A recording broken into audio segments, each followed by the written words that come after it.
uri ng pamamaraan sa pagbuo ng pamilya, gaya na lamang ng paggamit ng contraceptive pills, paggamit ng ID, pagpapaturok ng depo, at paggamit ng kondom. Ilan lamang yan sa mga pamamaraan ng paggamit sa pagbuo ng pamilya.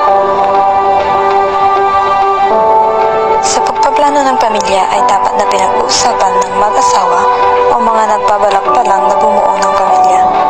Dapat laging isaalang-alang ang katayuan sa buhay kung kayang suportahan ang pinansyal na pangangailangan ng mga anak.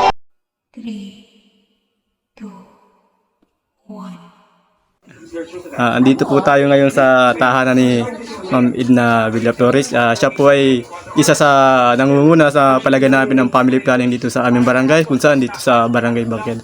Ma'am Edna, ano po ang maipapayo ninyo masasabi sa family planning na pinag-uusapan nito? Ano po ang kagandahan na idulot po nito? Family planning ay isang pagpaplano para sa pamilya kung saan kailangan nating halimbawa panganganak o kailangan pagplano tayo ng pamilya para umaging anak ng kailang 2 o 3 para maitaguyod natin ng ayos ang ating mga anak. Ang sa pagbuo po ng family planning, mayroon po bang mga step o methods na gawin para maisagawa po ito? Ay, ang family planning ay maraming paraan. Pwede tayo yung contraceptive pills, yung vasectomy para sa lalaki, yung DNPA, tapos yung natural method o calendar. Calendar method. So, sa halimbawa po na sa mga ganitong paraan po, saan po dapat pumunta o tanggapan na pumunta upang magkaroon po o maseminar sa ganitong gawain? Kung halimbawa gusto nyo mag-family planning, pumunta lang kayo sa aming barangay health center ng backyard at maaano po kayo doon ng aming mga kasamaan sa health at aming midwife. Tuturuan sila ng mga tamang pamamaraan. Tama po ano. So, kung mayroon po tayong magandang dulot sa pag-take po ng family planning upang ano po niyan, ano naman po ang magandang masamang naidudulot po niyan o side effect po sa isang tao pag tayo po ay nag-take ng ganitong family planning? Wala namang side effect ang mga ganitong family planning. Kaya ito nila ng DOH na tayo magkaroon ng pagplano ng pamilya. Ito aayos sa kanilang wala naman itong side effect.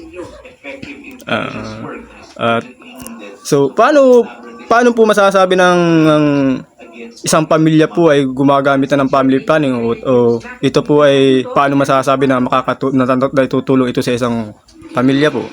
Ay nakakatulong ito sa paglimita ng isang babae sa panganak. Halimbawa,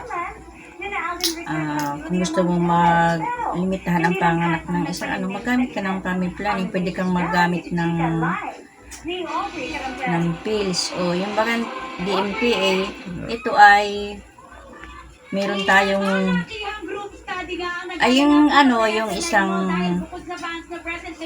implanon ay for 3 years yun. Ay dibaw nanganak ka ng mapakabit ka ng implanon, di maagutan ang panganak mo dahil 3 years yun. Maraming salamat po sa iyong pagtanggap sa akin sa iyong tahanan na ito at sa oras na iyong binigay. Maraming salamat po uli. Usap tayo tungkol sa pagpaplano ng family planning. Dahil ang pamilyang planado ang future, protektado at sigurado. Tama? Tama.